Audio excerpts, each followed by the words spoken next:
Love Your Kitchen, Designing the Heart of the Home, proudly sponsored by Blum, the podcast where we explore the art of crafting your dream kitchen. I'm your host, Faye Newman, a freelance kitchen designer with a passion for creating spaces that truly reflect the heart of the home. Hello and welcome to another episode of the Love Your Kitchen podcast. Thank you so much for joining me, and I hope you obviously get a lot from the topic that we're discussing today. So that is, which is the best sink material to use in my kitchen? So this is sort of a carry-on from last week's subject of types of sinks. So obviously we spoke about the different styles available, like the undermount sinks, etc., the overmounts. This is more about the material options for those sinks and then making sure that you're choosing the right type of sink for your particular cooking style, cleaning style, etc. I get asked so many times about, you know, if we're introducing brass into a room, for instance, about the metallic brass sinks or the granite sinks, or, you know, can I have a hot tap or a boiling water tap with ceramic sinks? So hopefully by the end of this, you will get a good understanding of what I would recommend and also what I've researched through sort of manufacturers, fitters and other designers really. So yeah, so we'll start with stainless steel. So naturally stainless steel is probably the most well-known material to use for sinks. I can imagine every single person listening has used one of those in the past. It's a great material because it's hygienic, non-porous, it's heat resistant, so again works really well and can withstand high temperatures, so they're perfect for your hot tap again. And also it's strong, so it's got, you know, a high level of durability, which again is very practical from a sink perspective. Something I would note is if you've used quite a cheap sink before, like quite a cheap stainless steel sink, it can dent in places. I looked at an example when I was researching for this episode, and there are models out there that are a thickness of 0.8 millimeters, which is tiny. So I would highly recommend investing in a decent thickness of sink as well. So there's models out there that are 1.2. If I was buying a sink myself, I would make sure that it is a high quality one and not just sort of a cheaper one thrown in. I know it's hard sometimes when you're trying to sort of, you know, manage project costs and things like that, but for maybe an extra 100 or, you know, a couple of £100, just to make sure that obviously you've got a sink that will last you, I would highly recommend. And equally, the stainless steel options are still normally really competitive. So have a good look online, you know, see if you can get it price matched to elsewhere. Companies get their trade rates, so again, that's always, you know, that might be an option. If not, they're easy to source yourself. Just make sure they're on site. Obviously, if it's an undermount sink, it needs to be on site during the installation process because your fitter needs to fit that directly into the cabinet. If it's an overmount, it's not too detrimental if it's not there straight away, but obviously when they're cutting the worktops, etc., they need to make sure that obviously you've got it on site then. So yeah, that would just be like a little top tip in between sort of searching for the right material of things. From a cost perspective, it's usually really good. And also it's easy to clean. So I would say stainless steel is a really good option still to go for. And you can get ones now that look a lot nicer than they used to. So if you've got a stainless steel sink at the moment and you're listening to this episode as maybe if you're washing up or walking your dog and you're thinking about your awful sink at home, they do look nicer now. And especially with an undermount work, like if you are opting for quartz and you can go for an undermount sink type, you know, they're not as noticeable and they're not so in your face. So that's just, again, another top tip from me. The most popular ones after that are PVD-coated sinks. So these are like the metallic metal finished sinks. So PVD is when a very fine and thin metal film is applied on top of a stainless steel like sink, for instance. So this is available in a variety of colours. So normally they do sort of like a brass, copper, gunmetal. They might do a black. So if you're going for one of the sort of industrial decked on work surfaces, like the all black one looks beautiful because obviously it's in keeping with all of that sort of moody dark look. Or it might be a case of you've got brass hardware, so naturally again you want to bring that brass element in and you might not want to mix your metals. So from an aesthetics perspective, they're great from that point of view.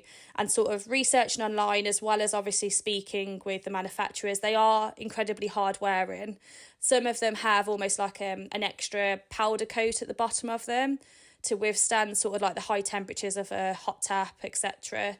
However, through sort of like research and things, it says that they are scratch resistant, and I would personally say they are really hard to scratch, like to get a deep scratch in so that you go down to the stainless steel core. However, you can still get sort of surface scratches on them from like your washing up bowl, that sort of thing. Like on some of the manufacturer guides where it says that, you know, the clean and maintenance guides, that's always a really informative place to look at to see if you found a particular sink model that you like, to see, you know, how easy it is to maintain and what you should and shouldn't do. And one of them said about not to put a washing up bowl in because of the potential of it scratching. So for me, I always use a washing up bowl. So I would personally choose a different material because that wouldn't work for me at all. So it's just finding the right one for you, really.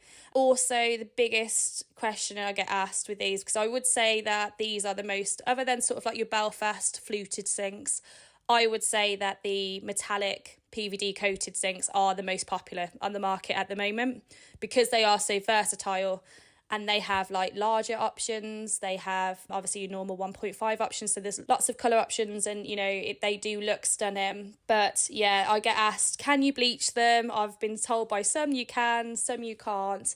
And in the manufacturer's guides, they say not to use chlorine bleach in your sink, full stop. So they say that for stainless steel as well. I would say it is a corrosive material, so therefore I personally wouldn't use bleach directly in the sink. You can get other cleaning products which can help. There's one called Barkeeper's Friends, which is great for getting stains out. If it's a case of you really like the look of a PVD sinks and maybe you're fortunate enough to have a utility room, you could look at putting your stainless steel in the utility room. So if you wanted to sort of soak or bleach your cloths, you've got room to do that in your stainless steel sink. And then you don't have to think about soaking it, you know, in your PVD sink. I definitely would not soak cloths or anything with bleaching in a PVD metal sink. 100% I wouldn't. Purely just from a price point of view as well. They are more expensive than if you were to go for like a standard stainless steel one. So I'd be one, scared too because of the price point, but two, also because I would get concerned about whether it would take off a little bit of the shine, for instance. Also, they say as well to make sure that you're wiping it down regularly, keeping it nice and dry, that sort of thing. So if you are a massive bleach freak and you love, you know, bleaching everything, personally, I don't think the PVD sinks are for you. Maybe opt for a ceramic or a stainless steel. I don't think I would go for a composite either, which is what I'll come on to as well. So the PVD sinks are sort of like a glossy finish, which gives it that sort of luxurious, glamorous look. The granite sinks, so granite isn't the worktop, it's just a composite sink or a composite material, almost like a plastic composite, and it's matte and it's available in white, so it goes really nicely with like your white worktops, for instance, so like your white marble veins. If you want to go for like the silestone Calicata, for instance, it works really beautifully with that, but you didn't want to go for a ceramic sink, I would opt for white. My parents have a black overmount sink at home and I know that works really well. We went black purely because the hob and other appliances are black, and we didn't fancy white because we were worried about discoloration, that sort of thing. Something that we have found with the black sink is you can see the watermarks on it a lot, so there is a lot of wiping down, especially with it being a matte material. So that's something again to look into. But yeah, so similar to the PVD sinks, I personally wouldn't put bleach down a composite sink either. But then equally, I have heard through sort of retailers and, you know, different sort of people even in the industry, and they have put bleach down it and it's okay. So I think it depends on, again, the spec of the sink that you're going with. If it's non-porous, if the water's going to seep in slightly, or whether it just sort of rolls straight off the material. These are all things to sort of look into. So now leading on to ceramic sinks. So ceramic sinks, I think the first thing to think about is the fitting, because they are so heavy. So, I mean, a company that I worked at previously, they always suggested going for a double top on your cabinet, like a solid double top, if you were going for like an undermount ceramic sink, or if you're going for an overmount ceramic sink, purely just because of the weight of it. So the product itself is heavy, and then you're obviously applying lots of water within there. So again, you don't want it to affect your furniture at all. So just make sure you've got a decent support underneath and you're using decent furniture underneath in order to obviously withstand that. You've got options to have the Belfast sink as well, which is where you've got the ceramic section showing down to the cabinet at the front. With these sinks, or if you go for an undermount, you can still use a hot tap with them, which is great. You can get ones that look really ornate, so they suit that particular style, which is sort of like the little tiny sort of hot taps on the side, which work really beautifully. If you go for one of those, usually it's more of a traditional aesthetic. So naturally you might want to include, say, like pewter into your design for your handles, etc., into your taps, and maybe brass again. As I said, brass is definitely on trend, and I do think it's a timeless element in a sense of, especially the antique brasses and things, you know, they've been around for so long, so I do still think there is a timeless aspect to using brass, you know, for your kitchen. Sometimes things to look at as well would be to make sure that your plugs and sort of like your wastes inside those sinks come with a matching brass sort of plug, so that you haven't got sort of like a shiny chrome plug at the bottom. You can then match it up with your tap, your hardware, that sort of thing. Naturally, if you've got a washing up bowl in there all the time, it's not going to obviously be seen, so it might not be the end of the world if they don't do that in the specific model that you like. However, just do your research, get your designer to work with you, because there's so many different sink suppliers out there, and there should be a supplier out there that does the style of sink that you like, with the different colours available for the overflow kit and sort of the waste, etc. So something else just to think about from that perspective. There's also something called Fireclay sinks. So Fireclay is a material that sort of the premium models of your Belfast sinks, your butler sinks, etc. are made out of. It doesn't chip as easily. There's a higher resistance to temperature, so I think it's 1200 degrees for a normal ceramic sink, and I believe it's 1600 for the Fireclay sink. So again, it's a lot more durable from that perspective. Something that I would note from a practicality point of view with ceramic sinks is, if I'm having a glass of wine or anything and I'm trying to put the wine glass in the ceramic sink, I always break the stem, because it's just such a hard material, so you've got to be really careful. You can get sort of like stainless steel racks to put on the bottom of it, just to create a little bit more of an impact resistance at the bottom if you're like me. Also, it's great for sort of like draining big pots, pans, etc. So I definitely recommend those if you're as heavy-handed as me with those sort of things. But yeah, ceramic's really durable and suits the more traditional look for kitchens. So I would say that's my take on different sort of sink materials. I hope it's answered a few of your questions. If it hasn't, and you've got any specific questions you want to fire at me, that's absolutely fine. Just drop me a message at Faye Newman Design, or via my website www.fayenewmandesign.com, and yeah, I'll hopefully help you. And if I can't answer it, I will speak to my inner industry circle to try and get the best advice for you. For today's guest, I am speaking to the lovely James Rayner, who is the brand manager for Westin Cooker Hoods. So Westin Cooker Hoods is a UK-based extractor company that originated in 1920, and they are so well known in our industry for making high-quality bespoke extractor fans. So yeah, it would be a really interesting conversation, so I'm super excited about it. We are also recording at the Tom Howley showroom in Eltingham, who features one of Westin's beautiful canopy hood models. So yeah, so we're in the right setting, so let's get started. James, why don't you tell us a little bit about Westin Cooker Hoods as a whole and how you found yourself working for them. During the financial crash around 2008, everything that I was working on within the space of around 2 weeks just completely went into a completely unrelated industry. It was not for me at all. So started looking for something else, and Westin Cooker Hoods came up. I'd already dealt with architects during the office furniture day, and that was a big part of what I would have been doing with Westin. So it just went from there really. It appealed to me because of that, and never look back. Yeah. Kitchen industry is just once you're in, there's no escaping. No escaping. No. I think. Do you know what it is though? I think it's because you don't realise how big it is. It's huge. And everyone knows everyone. It's crazy. Everybody knows everybody. Yeah, it's a very, very incestuous industry. It really is. In the nicest possible way.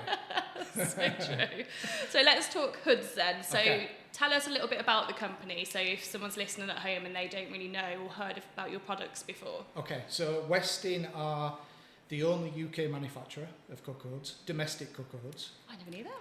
And we have been going since 1921. Wow. It's a long time. So the story goes that it was set up by Walter Westin. Walter was a merchant seaman in World War One. After World War One, he used his severance pay to set up W.S. Westin Limited. Initially, electrical engineering, diversified into the hammered fireplace flues, that kind of thing. Amazing. Up until recently, we did still have examples and see examples of the work that they did. Everything was done by hand. Unbelievable. Even down to cutting the sheet metal with shears, basically, and hammering in the detail on those hoods. I suppose there's no other way of doing it back then, though. No other way of doing it. And it carried on until the late 70s, when the rise of kitchen extraction meant that we started putting motors into those. Initially, the hammered carried on for quite a while, but we diversified into the more modern style, what you'd now see and recognise as a modern cooker hood. I always think it's more traditional hoods that you do. Yeah. But obviously, because if it started in the 1920s, would think that, well, I would have that mentality. So talk us through some of the different sort of design styles and things that you can get within your ranges. Well, it's interesting how you perceive it, because that's the perception of a lot of people. Because we've been going so long, and there might have, over the years, especially people in the industry who've been in the industry for a long time, have seen the kind of hoods that we do, and design has moved forward. We're drastically. So nowadays we've got a standard range of hoods, very modern, very designer. We've also got the bespoke side of things, which is born out of what we've done before. With how we worked before. We've always done bespoke commissions because we were electrical engineers. We could make absolutely anything. That carries on to this day, and we see through the bespoke service especially, we see some really, really interesting things. I've seen some really nice stuff online, to be fair. Like the really large, I've seen like a modern one recently where it's like a large rectangle, then it's got like the cooker hood above it, and it's sort of suspended from the ceiling or whatever. I know exactly which one you mean. It literally looks like a light, and it's like you don't have to think about having a pendant light because your hood's done your job for you. We've done some really, really interesting work. And we continue to do, but we're relying on either the vision of the homeowner or the vision of the designer, whoever's working on it. Within reason, we can make absolutely anything. I think that's what makes it quite difficult for us, though. See, this is it. A lot of people have said, when you try and explain the bespoke service, and you say, well, you can have anything. You can have anything. That's how it works. People sort of tend to need parameters and examples as well. So it's something that currently we are working on. We're working on visualising it. Although they are bespoke, everyone is different. A lot of them follow a pattern. There's just variations of the different types of hoods. We can paint to absolutely any paint colour. Any paint colour at all. Well. Colour match, any RAL code, anything like that. We've also got now the other metals. There's loads of beneficial properties to stainless steel, antibacterial, it doesn't, the heat doesn't affect it the same as other metals. Oh, that's true, yeah.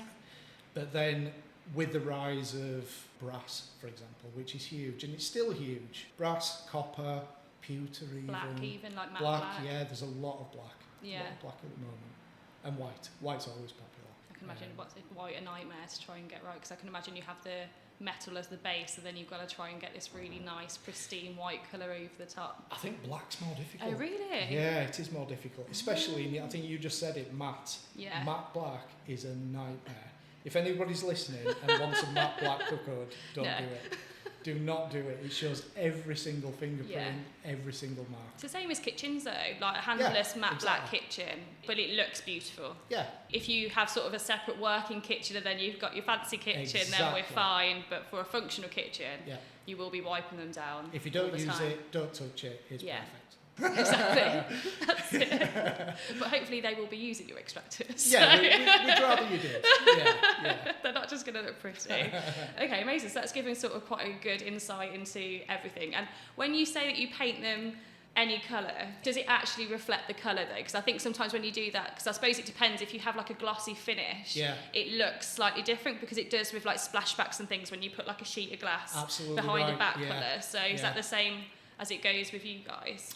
Yes, exactly the same. Yeah. So as you said, gloss is it's a difficult one to get, because we tend to do gloss when we are matching up to range cookers, the painted range cookers, but the colour of the paint tends to change slightly depending on what finish of paint you've got. Yeah. So if you had a gloss range cooker and you wanted to match a cooker hood to it, you probably adjust the colour very, very slightly just to compensate for that. With the suspension for these beautiful hoods, I suppose you can give parameters on weight. We always look at the weight of things. Because we design, we have to look at every aspect. So if you've got, say, a hood that is suspended over an island with just a chimney, you have to look at that and think, actually, at that size and at that length, you're probably going to get a little bit of sagging on either side. Process-wise then, so how would, say, if there's somebody listening and they're like, I found a hood, but it's not exactly what I'm looking for. I want it to be brass, or I want it to match my, cooker tap or whatever.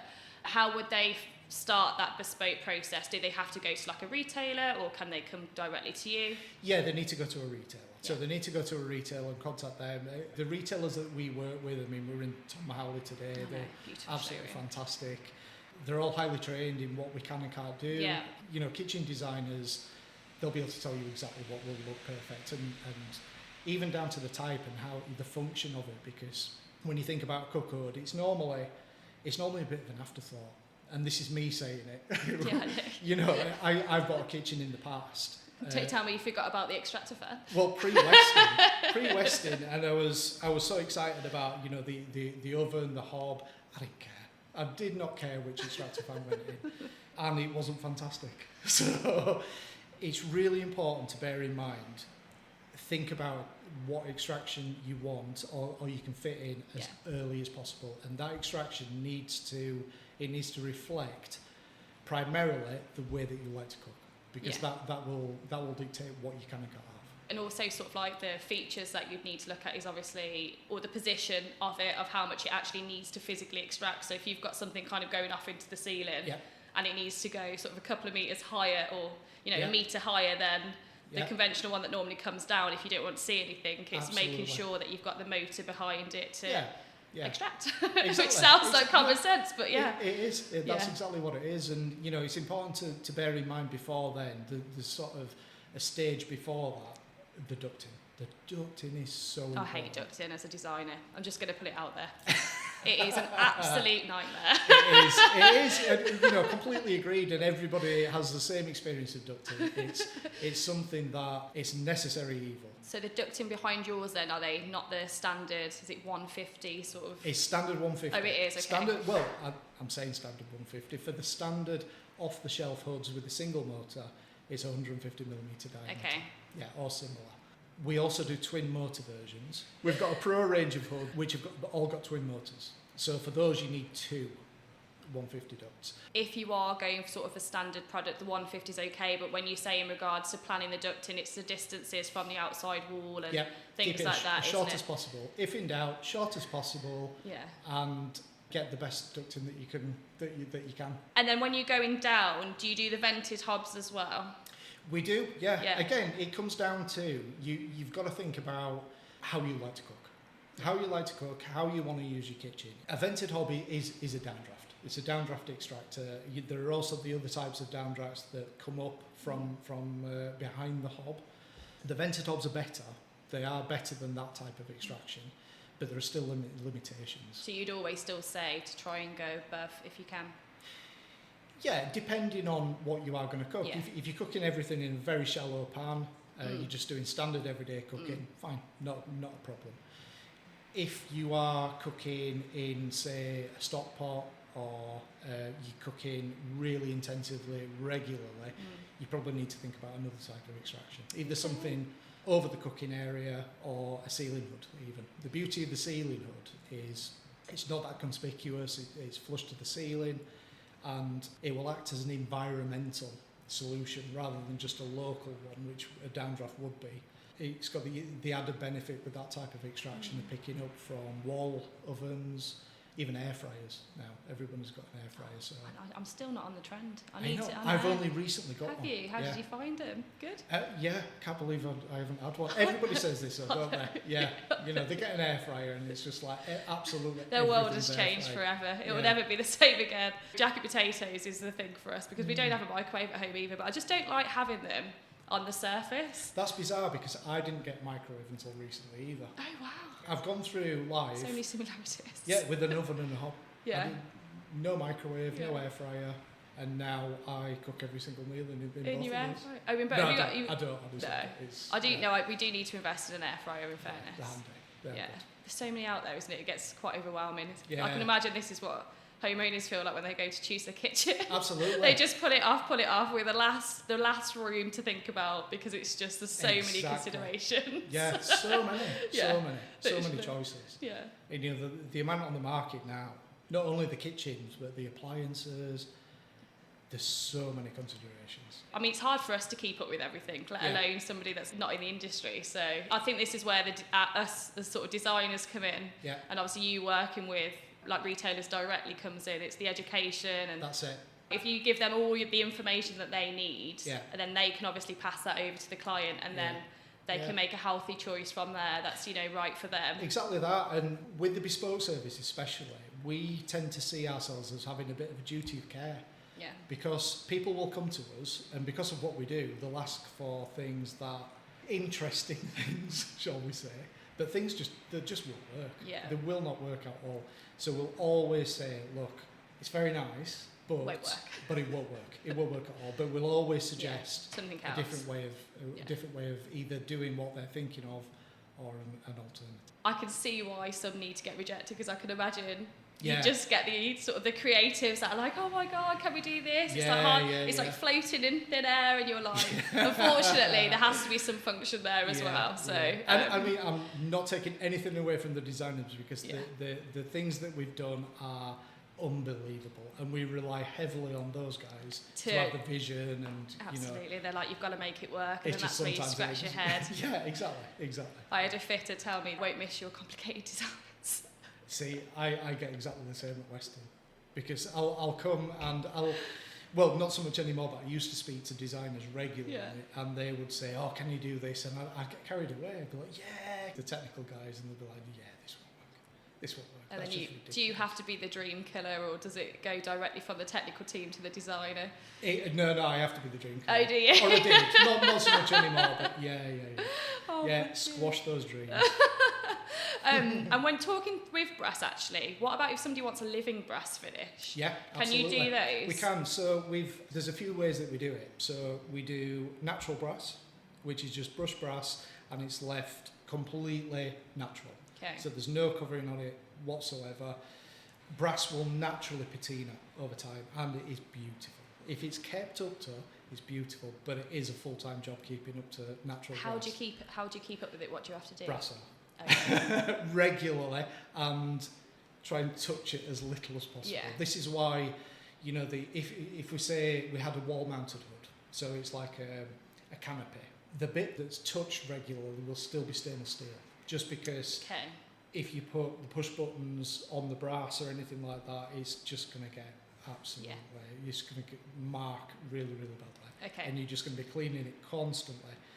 People still don't want that though, because that beautiful natural patination over time, it's gorgeous, especially if they've got other elements in the kitchen or the house that are exactly the same and they both patina naturally together. And like a living brass handle or a tap, for instance, you almost have to go a couple of shades lighter to the colour that you actually want, because then in a few years that will just, it will reach the colour that you're after. So it's that sort of but it only, as you say, it suits certain timeless aesthetics. It does, it works well for those particular projects. Yeah, absolutely right. We also do a polished brass, which is mirror polished. So it looks incredible. Just so you couldn't even look at it without it marking. It's it's a really, really difficult thing to keep up to. So it's always lacquered unless specifically specified that we want this in a natural finish. I suppose that's when you say to them, look, we really would not advise that. We would advise to go for this, and that's where it changes. So automatically now, if we receive a request for brass, it will automatically go out with a lacquered finish, unless specified. No, fair enough. I can understand why you do that, to be fair. There's also liquid metal as well now, which is like... I'm just imagining soldering at school, so that's the liquid metal. That's the liquid metal I'm thinking of. Mercury. Just making little patterns. So liquid metal is stainless steel, and going back to the benefits that you get with stainless steel, it doesn't react, and then there's a very, very thin plating of the actual metal over the top of that. But within that, it means that you can get some really, really nice finishes. So you can get like an antique finish, which is really popular at the moment. And you almost like distress it so it looks... Yeah, so it's like maybe a years down the line patina of natural glass. Oh, nice. And then does it stay like that? Stays like that. Okay, so actually, for clients that are coming to you being like, I'm having living brass hardware, as we mentioned, that would be the client that has that particular hood, because it looks perfect initially. Absolutely. And then essentially all of the living materials will get to that point where so it's that beautiful patina brass without the years of hard work having to go into keeping up to that. Everything's so easy now, isn't it? So easy. Everything's Dead just easy. just right where we want it.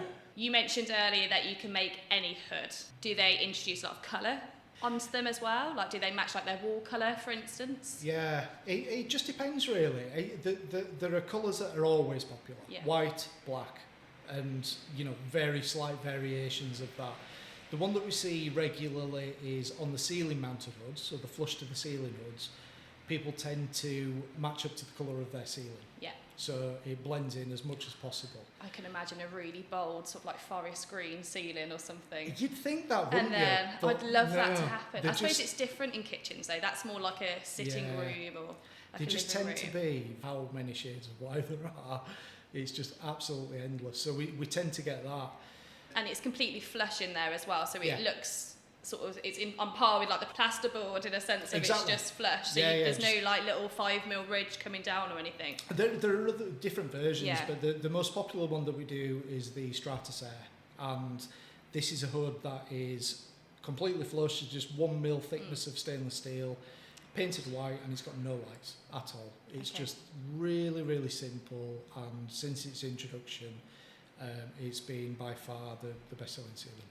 And from a sort of, so say if we've got a client sort of listening at home and they're like, oh my God, that sounds perfect. They're going through sort of the scenario. Do they go venting down? Do they go vented up? They don't want anything interfering with, say, like this, found some specific sort of pendant lights similar to what we've got here. And they're like, yes, absolutely want that. So is there certain parameters in their actual ceiling that allows them to do that? Like, I'd imagine you've got to find... So the height-wise?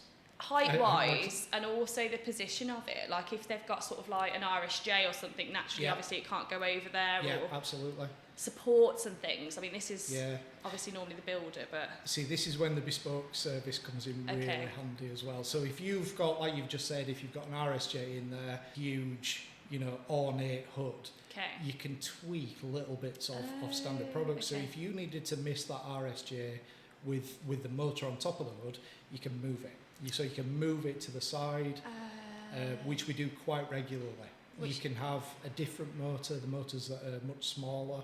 We've got a product called the Stratus Compact in the ceiling hoods, which has a much, much smaller motor. We can do that as well. Amazing. So you can pick and choose. That's good. This sounds like the designer dream, because like there's been so many sort of designs that I know that I've done previously, and you know, we've been stuck with extraction, or they've had to go for filtered even if they, you know, don't want to. I mean, naturally the carbon filters and things are really great now, so if you absolutely can't duct out, like they are good. You can do like add-on ones and things as well, where you can add to them. I don't know what the technical terms are for those. We've actually just introduced something, speaking about recirculation, where you're taking the air and you're not actually extracting it, you're cleaning it and sending it back into the room or filtering it. We've just launched a product. It's an older product, but it's an update of that product. So the Stratus 360 is a sealing hood that is only available as a recirc model. We've introduced a 4-point filtration system. Now, this might get a bit sciencey, but... I feel like I'm back at school. Yeah, you should do. The first filter level is a grease filter. Behind that, there is an activated carbon filter with zeolites. Okay. So that takes out the again, larger particles, smoke particles, odour particles. It's even got zeolites in there. So zeolites wick up the moisture, some of the moisture in there, and dissipate it. On the back of that filter is a HEPA filter. So they're in vacuum cleaners, things like that. Okay. So they filter out all the larger particle, airborne pollutants, bacteria, that kind of thing. And the last filter level is UV. So the UV reacts with the photocatalyst, produces superoxidants, and those are sent out into the room. So it's not actually doing any work within the hood. The oxidated air is sent out into the room, and it actively breaks down airborne bacteria, pollutants, any smoke particles that have got through there. So it's air purification for the kitchen, really. And it's really, really effective. Really effective. And that's your filtered? That is the 360 filter. Okay. Yeah, the 4-point filtration system with that. Does anyone ever go for both? Some of the range cookers available now as domestic products, they are really powerful. Really powerful. So you need extraction to match it. Sometimes, you know, we also offer like a site survey. We will actually go out onto site and we will look at all the aspects. But on the back of what I was saying about the commercial domestic, a lot of customers or potential customers are always really, really surprised when we come back with what we come back with in terms of power for these projects. Because some of them, they're saying, is it commercial? Because, but you need it. You need that power, to match the output of some of the cookers on the market now. And there's lots, as you said, about sort of purifying the air and sort of being in a more of a well-being environment. So you purifying the air, even though it probably seems like something quite small to do it, from a health perspective, it's probably helping quite a bit. Absolutely, it is. For people who have got asthma, that kind of thing. I wasn't aware until recently that one of the byproducts for certain cooking types is formaldehyde. Oh. And there's various things like that are really, really bad for your health. Yeah. That are just a normal byproduct of cooking. Crazy, isn't it? Yeah, it is. And you did ask a question about the 360 and if we ever use both together. Yeah. Yeah, we do. Okay. It tends to be in central London. Weirdly, in central London... But when they open the windows and all the pollution piles in? It's more a case of they can't send out cooking smells to the outside. Oh, okay. So the air is filtered by the carbon filters. As part of the Bespoke service, we can do this, and we have done this numerous times before. But then there's a 360 module within the ducting route that will clean the air before it's sent out onto the street. Because there are certain... restrictions about cooking and what you can send out. That's interesting. I now know that, which is great. You do? I know so much. I feel like I need to talk to all my designers now about their cooker hoods, because as you say, it's usually an afterthought. Or it's like you build the furniture first, don't you? And then obviously think about the cooker hood from there. Yeah. So, but naturally, because it's not bespoke things and that. It's actually the built-in ones. They are functional. They're functional, and we like to sort of look at it as it puts the emphasis on the kitchen rather than any of the... Yeah, you want to make them sort of as discreet as possible. Exactly, yeah. As opposed, which is similar to like lighting, it's similar to everything. So a lot of conversations that I've had with manufacturers like yourself, like they've said the same, like that's very everybody nowadays wants obviously all of the sort of the hardware and all the detail and lighting. They want that completely integrated in the thinnest way possible. They do like a 2mm routed out section that you can put into furniture now, so you're not having to have sort of like your plastic strips that you encase with the sort of the reels and things that you can get.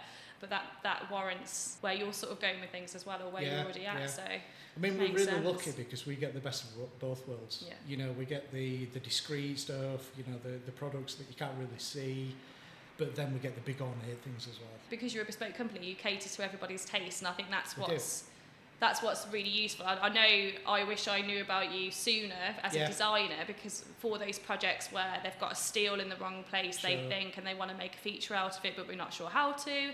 That's probably my biggest example that I can sort of give or relate to. It would have been great to know about a company that can offer that bespoke element, because you almost sometimes have to change the whole kitchen design in order to warrant it, and it's such a shame if that's it. Exactly, or like it needs to just be like slightly off symmetry, which just takes your OCD into meltdown, really. It does for me anyway. That would cause me sleepless nights. That's funny, isn't it?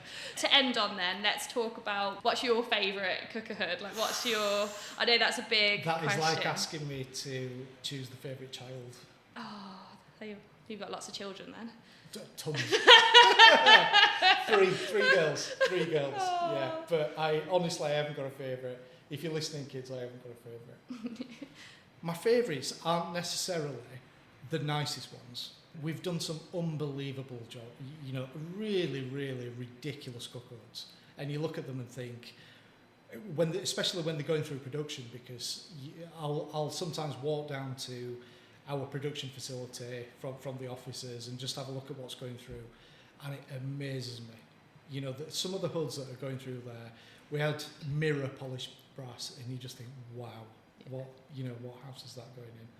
I'd love to see the whole kitchen. It seems almost like an antique shop, isn't it? Like, do you know when you just say like they're really like bright gold? That's what I'm envisaging. Like, you know, when some people have like a statue of like an eagle or something. That's what I'm envisaging when you say that. Speaking of which, nobody wanted an eagle. We've not done an eagle. We've done a dragon.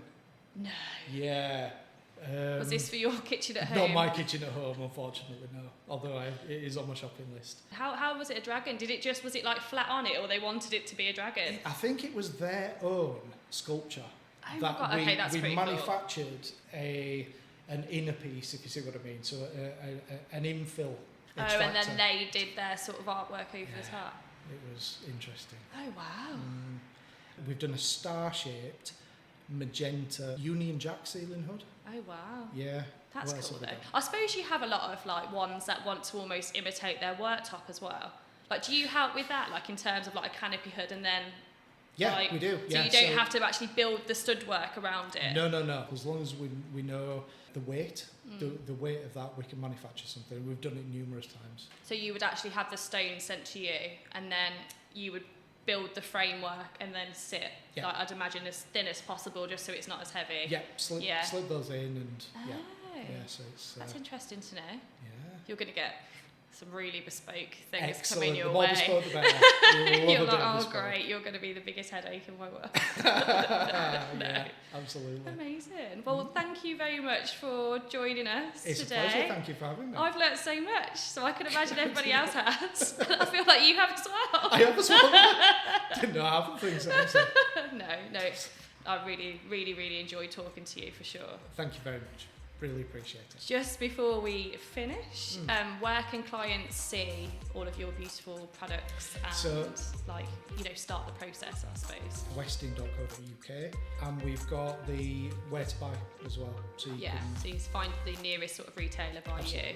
If you do need to go to do one of your site surveys, can you do that anywhere in the UK? Anywhere in the mainland UK. Oh, okay. That again noted just for my selfish reasons. But thank you very much. Okay, not a problem. Thank you very much. Thank you for taking the time to watch this video today. If you have liked what we have spoken about, why not like and subscribe to this YouTube channel. Also, what you can do is click on the notification bell to keep yourself notified of all the new content to come.